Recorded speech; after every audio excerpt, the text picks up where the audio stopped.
Okay, so we're to the point where we're going to unbolt the cross member from the engine. Now there's a stud from the motor mount right in here. It's got a nut that'll take a 17mm socket on it.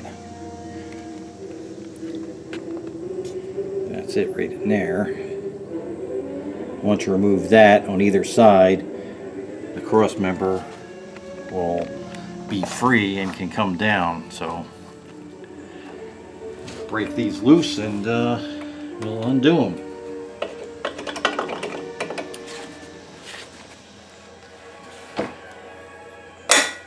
There we go.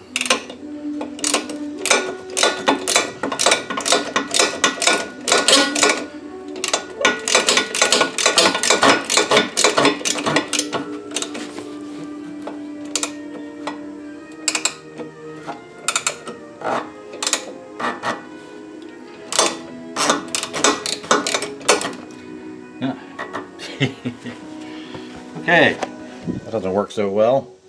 If you watch that there, you can see these mounts are shot, so that ain't supposed to happen. So, well, we'll have to drop back and punt and get something to grab a hold of that so we can actually get the nut loose. Either that or we gotta pull it up in the air and use a impact wrench on it.